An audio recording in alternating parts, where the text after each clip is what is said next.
Hi everyone, I'm Ryan. I'm a nutritionist and a co-founder of Dawn Bridge Malaysia.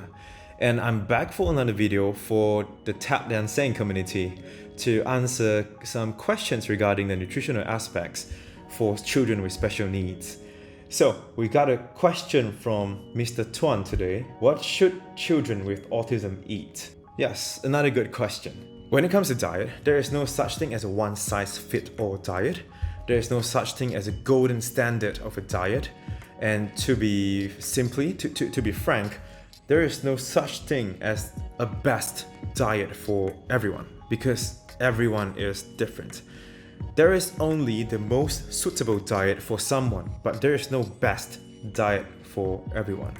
Because some parents may find certain diet to be successful for their own child, but the same diet may not have any effects at all for another person. When it comes to the question, what should children with autism eat?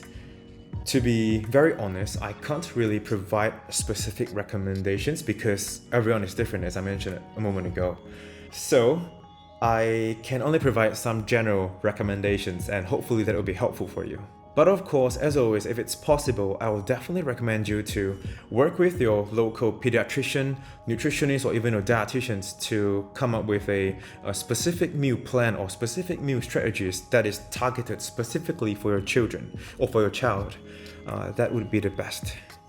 Now, due to specific food preferences from different children or due to certain food obsessions from different children, some children may be more prone to suffer from nutrient deficiencies. And according to several studies, the most common nutrient deficiencies that is associated to autism include mineral deficiencies such as calcium, iron, and zinc, as well as all types of vitamins deficiencies, and that includes the vitamin B complexes, especially vitamin B6, 9, and B12, as well as your vitamin A, C, E, D, and K. So the first thing that I would like parents to keep in mind is that whatever dietary protocol that you're following, doesn't matter if it's a GFCF diet, if it's a GAPS diet, if it's a ketogenic diet, or a yeast-free diet, or whatever diet that you're following, the first thing you need to do is to ensure your child is getting sufficient nutrients from their daily diet. In Malaysia, we tend to recommend parents to follow the Healthy Plate Guideline as a general guideline to a healthy balanced diet.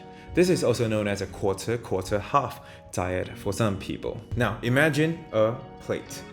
You cut the plate into half and you put one half of the plate to be full of vegetables and fruits. As for the other half, you split into two. So you got a quarter, and you got a half, and therefore the quarter-half diet. So for the first quarter, it will be your carbohydrates of your choosing. But we typically recommend the carbohydrates to be whole and unprocessed. So it can be your brown rice, it can be your millet, it can be your quinoa, and if you're on the GFCF diet, it can be your gluten-free bread, gluten-free pasta, your gluten-free noodle, and your gluten-free carbs of your choosing. So the last quarter would be your proteins. So depending on your diet, you can always go for plant-based proteins. Good sources of plant protein can include legumes, such as lentils and beans. And you can always go for nuts and seeds for your plant-based protein as well, if you're not allergic towards any of it. Or you can always go for animal proteins, such as chicken or fish or any other types of meats, if you would so prefer. And that basically sums up your whole plate. The quarter-half diet, a balanced diet. Generally, when it comes to diet, as long as your child is having sufficient nutrients from healthy sources and at the same time still following your intervention protocol, then it's good enough. Job well done, really. But if it's not, then you can seek professional help and see if your child needs any supplements or not. Okay, I think that's all for today's question. Hopefully the information can be helpful for you. Thanks for watching, and I look forward to the next question.